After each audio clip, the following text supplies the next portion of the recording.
jërëjëf madame le ministre gannaaw ba ñu dalalee maa ngi lay nuyu di la jox sa wàccuwaay di am mbégte itamit teew fii tey ji bokk waxtaan bi itamit ak sama nattaango monsieur le ministre en charge du commerce et de l'industrie te di ko féliciter itamit ci bilan situation bu ñu fi jota defal ni parce que ñun ñëpp ay borom kër lañu bu njëg bi wàññeekoo suñu poche dafa yi day gën a sakkan te bu boobaa nañ ko mën a yóbbu feneen di nuyu itamit ñi ma fi fekk tey ji ñëpp ñu bokk ci jotaay bi di ci ràññee bu baax a baax yéen waa presse di jagleel nuyoo itamit waa presse sportive madame le ministre tey ji nag gannaaw ba yàlla dogalee ñu daal di dem ci njogante bu rëy boobu noonu ñuy wax Coupe d'Afrique des Nations de football ci yërmandem ak kàttanam itamit mu dogal ñu daal di jël raaya bi gàddu trophée bi indi ko fii Sénégal di ko santaat bu baax a baax di waxat alhamdulilahi rabbil alamin di wax macha allah ndaxte nag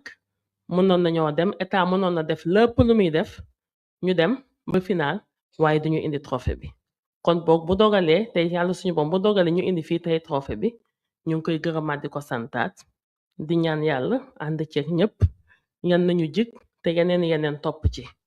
di jaajëfalaat bu baax a baax itamit askanu Sénégal waaw askanu Sénégal ci gunge bi nga xamante ne gunge nañ ñu ci gunge ci équipe nationale de football bi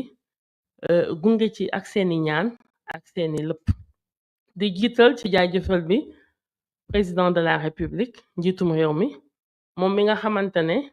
ca tàmbali ba ca njeexintal bi da ci dugal loxoom bu baax a baax loolu yëpp bëgg rek Sénégal daal di siggi mu ànd ci itamit ak suñu chef de gouvernement suñu premier ministre suñu jawriñ ci lépp li nga xamante ne soxloon nañ ko ci moyen financier ak moyen logistique madame le ministre tey ji nag ñun bu ñuy dem parce que bu ngeen gisee dara tamit lu sotti rek dafa am loo xamante ne jiitu na te moom lañu tegoon xëj na ba daal di agsi ba fii suñu participation nag ci Coupe d'Afrique bi ñu génnee ñun avant ngay yegg ci participation am na fay jaar parce que participation bi loolu daanaka boy xool ci cappaandaw bala ca fin ba mais am na lu jiitu parce que xëj na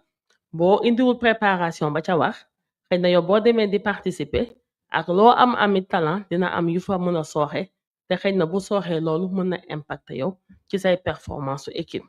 moo tax ñun tey jii waxtaan bi nga xamante ne dama koy ñëw seq ak léegi ni ak taskatu xibaar yi ci ñetti poñ la ñetti phase maanaam ñun suñu préparation naka lañ ci duggee ci mbir mi ci biir naka lañ ci participer ak résultat yi nga xamante ne itamit ak perspective yi nga xamante ne fa la ñu jëm ci préparation bi ngeen may ma fàttali leen tuuti ñun bu ñuy dem ci jongante bi ñu ngi dem ak benn budget estimatif avec des postes de dépenses bien maîtrisés évalués à 5 milliards 125 millions de francs CFA. Je dis bien budget estimatif avec des postes de dépenses bien maîtrisés autour de 5 milliards 125 millions de francs CFA dañoo budgétiser ñun ba final maanaam ci tàmbali bi ba final ñu ne ñun lii la suñu équipe bi soxla pour pouvoir participer à la Coupe d'Afrique des Nations de football 5 milliards 125 millions de francs CFA lépp ngi ci biir wàllum hébergement wàllum restauration transport logistique ak yeneen yépp di fàttali itamit ba équipe bi di déplacé wu itamit ak samay collaborateurs ba ñuy dem ci match d'ouverture bi ñu ngi dem avec un montant en espèces de 30 millions de francs CFA dama koy fàttali parce que dafa am solo ndaxte loolu dafa nekk benn nouveauté ren ci suñu démarche ba ñuy dem ñun 30 millions de francs CFA rek la ñu déplacé woo en espèces ndaxte campagne yi nga xamante ne jotoon na fi jàll Sénégal ñëpp xam nañ ne que du bi may première partie si yàgg na jàll buñ doon dem dañ doon dem ak espèce bu bëri daanaka ay milliards lañ daan déplacé woo di jéggi frontières yi aéroport yi ñun nag gannaaw ñun dañoo ñëw inscrire ci benn démarche ci benn dynamique de traçabilité des dépenses ñu ne nañu fexe minimiser le transport en espèces paiement bépp boo xamante ne mun nañ ko def par virement bancaire à partir de notre trésor public nañ ko fa awale te espèce bi ñu wàññi ko loolu moo tax bu équipe yi di dem samay collaborateurs 30 millions de francs CFA la ñu déplacé woo en espèces pour mun fa exécuter yenn dépenses yi nga xamante ne sur place la ak yenn dépenses yi nga xamante ne c'est des dépenses imprévisibles mais insurmontables il fallait que ñu daal di ko fay régler foofu noonu sur place. Budget ren bi nag tamit spécificité bi mooy ñun dañoo budgétiser ba final avec des postes de dépenses bien maîtrisés may fàttali ci données yi ñu am Coupe d'Afrique 2021 édition 2021-2022 bi mooy ba Sénégal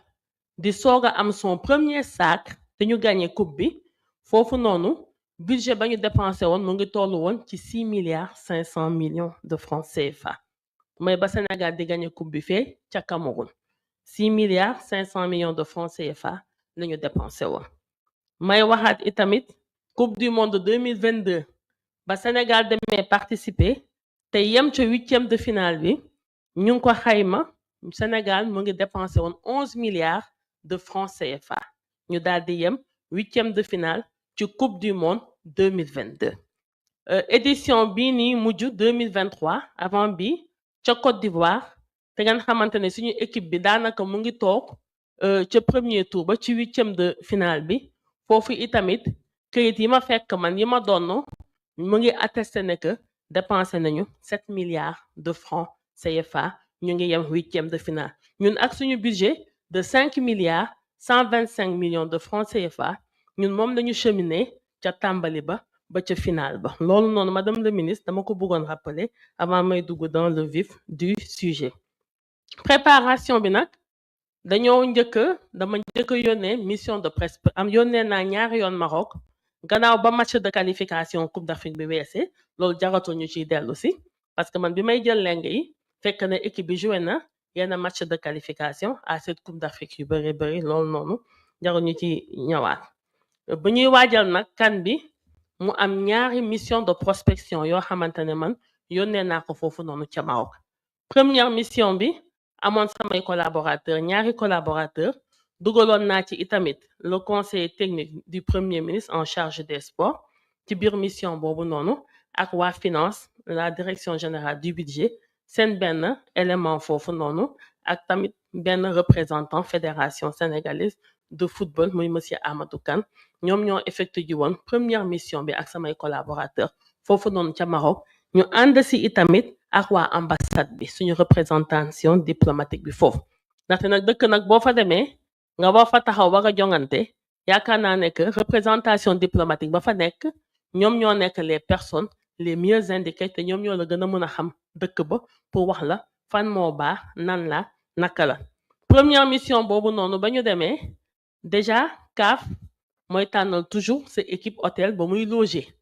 fa tabafakàlla macha allah hôtel bu ñu tànnaloon suñu gaynde yi nekkoon foofu ca Tanger te ñu naan ko Fairmont bokk ci hôtel yi nga xamante ne fa tabafakàlla yu mucc ayib la yéen ñi fi taxaw tey ji ni ñenn ñi yéen woon ci Coupe d'Afrique bi xëy na yow jot ngeen cee teg seeni gët CAF nag daal di jëloon en charge 33 chambres ci 33 chambres yooyu amoon na ñaari suite benn suite bi pour le coach évidemment beneen bi pour le président de la fédération sénégalaise de football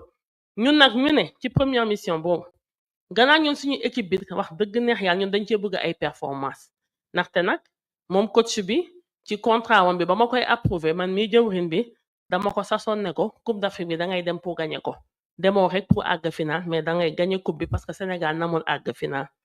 ci la ñu ne nag nit ki nag boo ko laajee ay performance da nga koy mettre itamit dans les conditions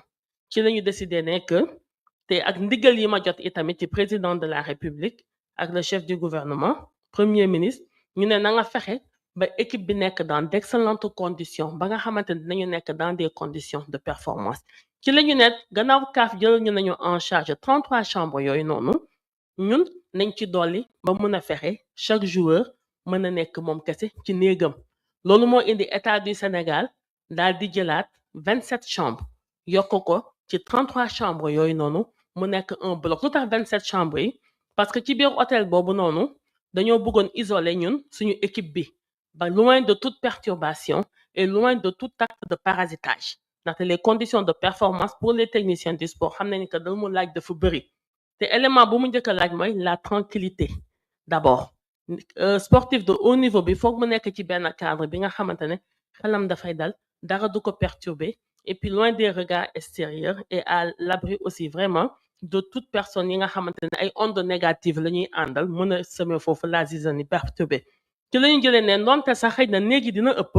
mais pour sécuriser suñu équipe nañu jël ñun ce bloc de 60 chambres amoon na ay suites ci biir ak des chambres individuelles comme ça daf lay leer na que équipe bu Sénégal kese ñoom ñoo fay nekk te dinañu am droit ne dogal ne ñi ñoo fay dugg ñi duñ fa dugg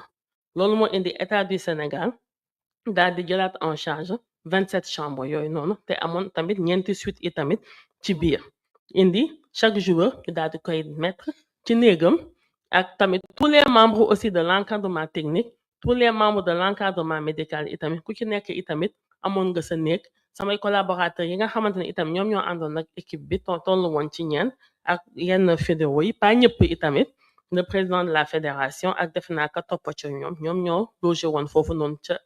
ak équipe bi les autres membres du COMEX ñoom dëkkuñu woon foofu loolu première mission boobu wax dëgg moo permettre ñu mën a stabiliser loolu identifier waale itamit hôtel bi nga xamante ne foofu la ñuy loger ñun suñu supporters yi buñ leen yóbboo ca Tanger ànd ci ak waa ambassade du Sénégal foofu noonu ca Maroc loolu moo indiwaat itamit ñu ne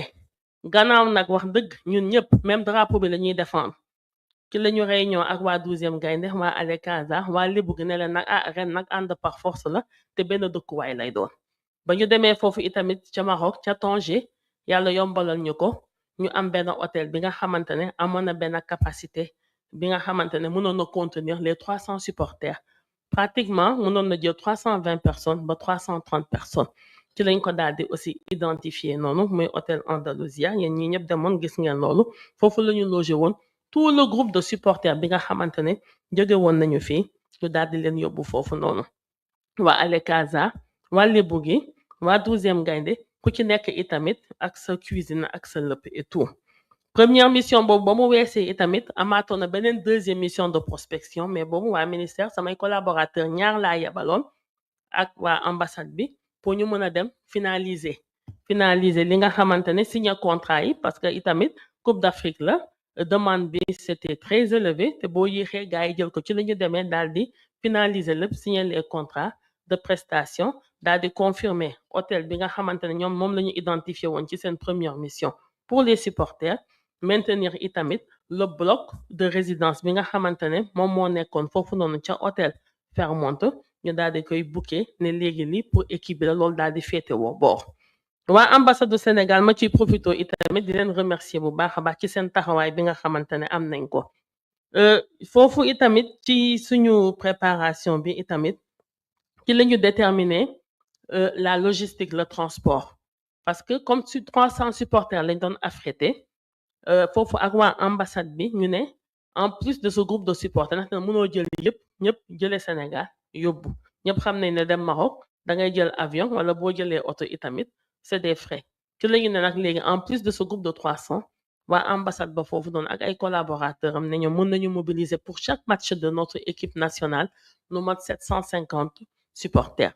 loolu moo indi woon chaque match en plus de ces 300 supporters mais dina doon am 750 supporters au-delà même tableau de répartition yëpp man dañ ma ko doon envoyé au fur et à mesure match yi di jàll daanaka lu mot 1000 tickets ba 1200 tickets dañ ko daan distribuer chaque fois bu Sénégal doon jouer waroon jongante ak équipe adverse may wax ne que supporters yi état du Sénégal moo ko jël en charge du début à la fin ci seen transport ba ñuy dem ba ñuy ñëw itamit ci seen vol spécial ci seen hébergement ci seen restauration ci seen budget bi nga xamante ñun bañ koy xayma ñun ñu ngi ko calculer woon pour chaque supporter benn montant 10 000 francs CFA nga xamante ne dañ leen ko doon jox chaque président de groupe pour ñoom seeni lekk comme ça de telle sorte que kenn du fa tumranke kenn du fa xiif kenn du fa mag parce que na balaa ngaa mën a supporter na foog nga lekk ba suur te yaakaar naa ne yéen ñëpp dégg ngeen ñoom seeni témoignage à l'unanimité nee na ñun ñu ngi doon rafetlu condition d'hébergement yi ñu leen tegoon ak condition de vie yi nga xamante ni itamit ci la ñu nekkoon amuñu woon benn problème de transport pour dem ca stade ba seetaane amuñu woon itamit benn problème tamit de ticket su ma ñëwee nag ci participation bi aussi purement et simple proprement dit ci participation bi ñu nag lu ñu ci gën a dimbali man lu ma ci gën a dimbali ci participation bi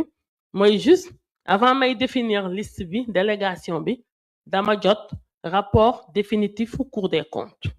bi nga xamante ne moom moo doon saytu gestion Coupe d'Afrique 2021 ak gestion Coupe du Monde 2022 ndaxte nag ay mission de contrôle du ay question sanction wala réprimande mais dafay joxe ay recommandation ba nga xamante ne yow mi fi nekk tey dina la permettre nga éviter yenn njumte yi parce que il est clair que tôt ou tard mission de vérification mission de contrôle dina am ci Coupe d'Afrique 2026 bi nii 2025 ba ma ko jotee nag ma gis nekk ci recommandation yi rapport bi nag c'est pas encore publié mais c'est un rapport définitif que ñoom relevé nañ ci lu ci mel ni la maîtrise de la taille des délégations nañu xool parce que dañoo gis nekk ci campagne jot a jàll taille de délégation yi dafay démesuré te xëy na ñu ngi fay dugal amuñu fa benn njëriñ bu ñu demee itamit kenn xamul ban rôle exact lañ fay daal di jouer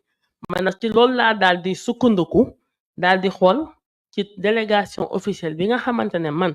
maa ko fixé par décision à part le coach son adjoint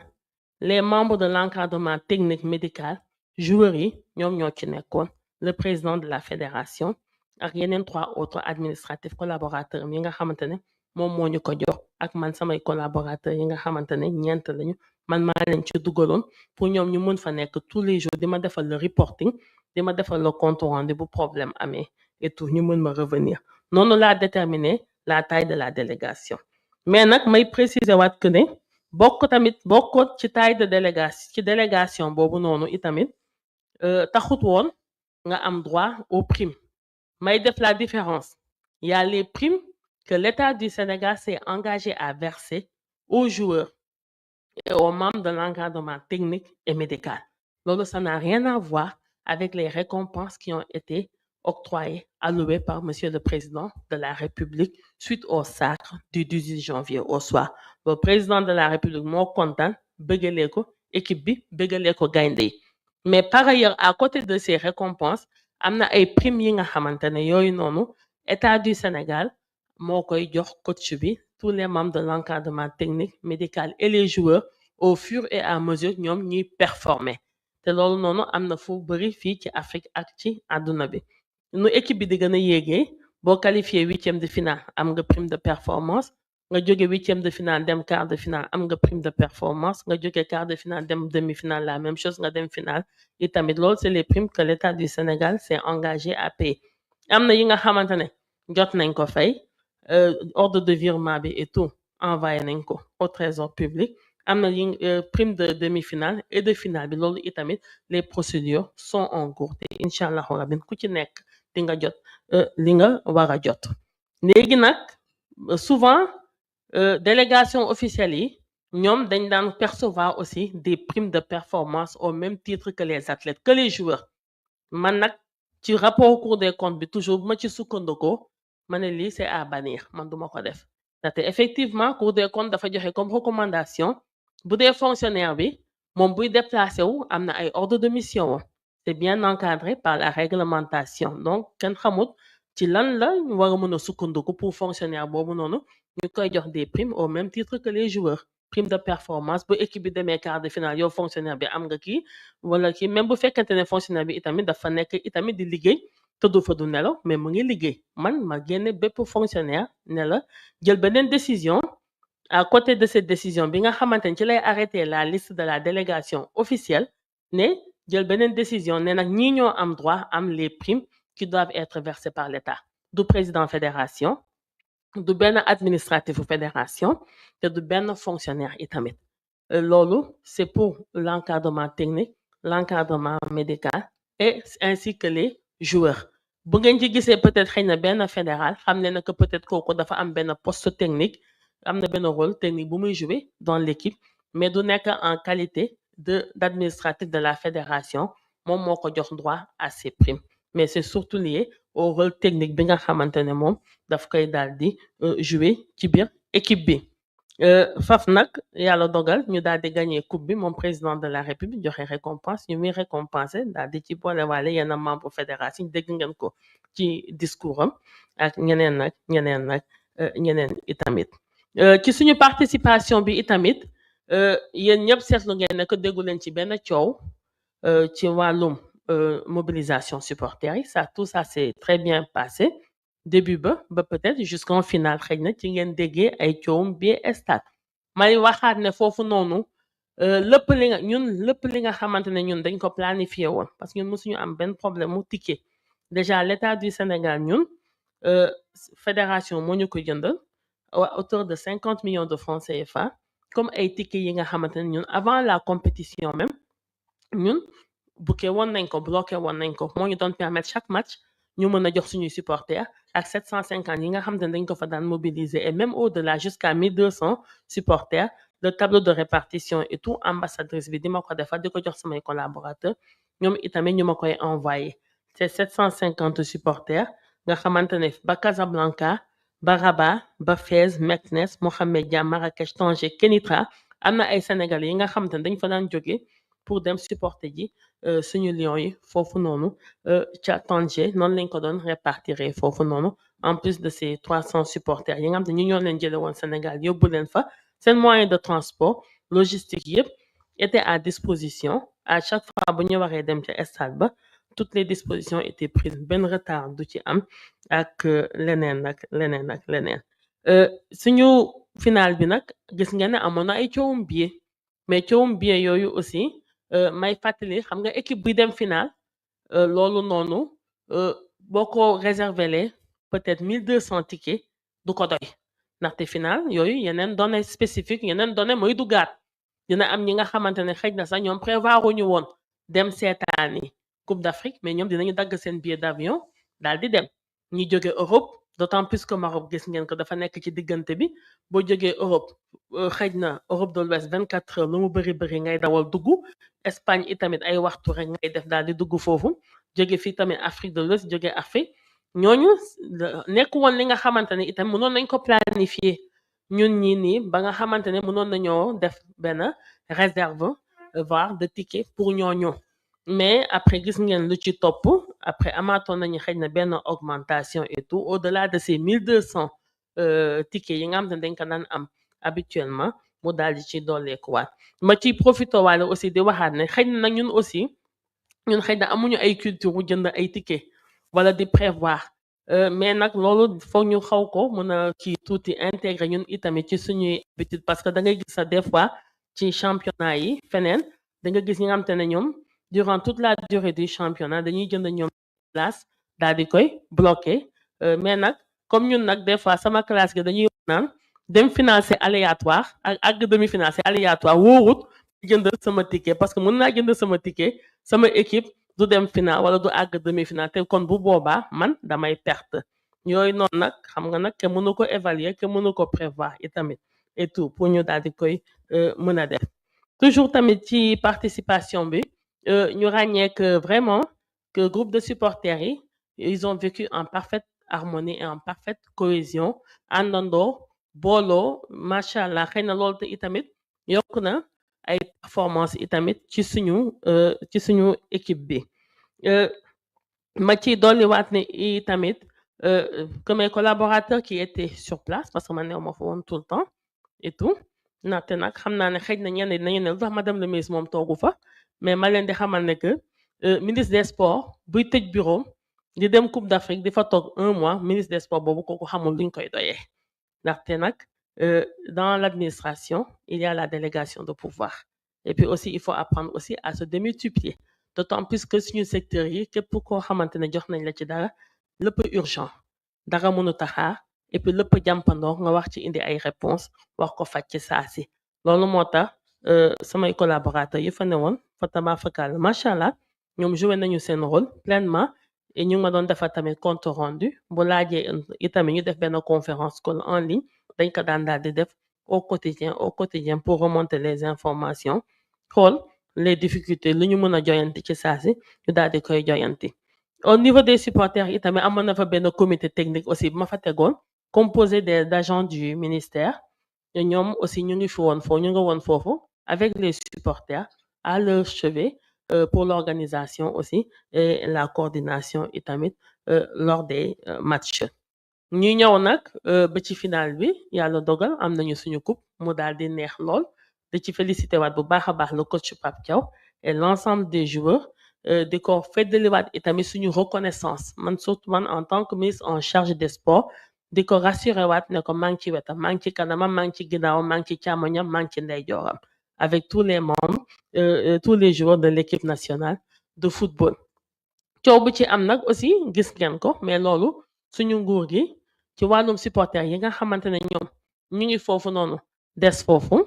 état baa ngi ci et puis comme c'est une question aussi très sensible loolu noonu mënuñ ci développer ma leen di inviter itamit yéen waa presse bi itamit ñu ciy communiquer aussi avec beaucoup de tact ndaxte tamit justice étrangère wu jàmbur kooku mënoo ko tordre la main kooku mënoo wañ loxoom am na ay canaux yi nga xamante ne fa nga war a mën a jaar ba mën a am li nga bëgg mais de façon le gouvernement sénégalais du sànni ay doomam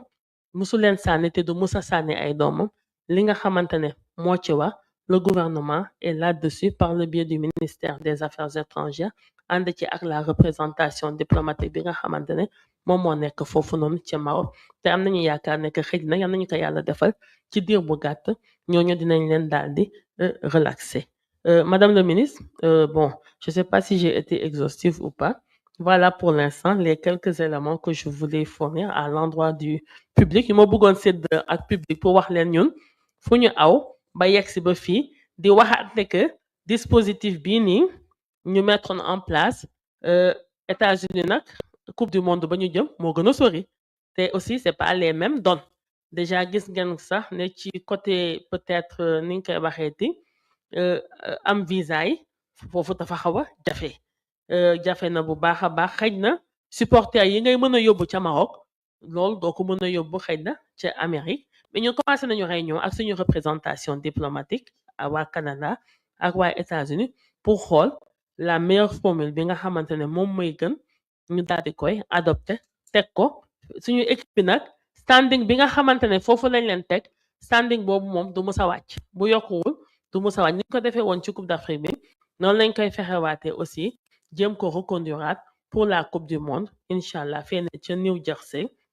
bu boobaa le coach tous les joueurs les membres de l'encadrement technique les membres de l'encadrement médical itamit maintenant s'agissant des supporters di leen fàttali aussi que Canada États-Unis il y a de très fortes communautés aussi de Sénégalais comme ni ñu ko defee woon ca Maroc defoon une mobilisation sur place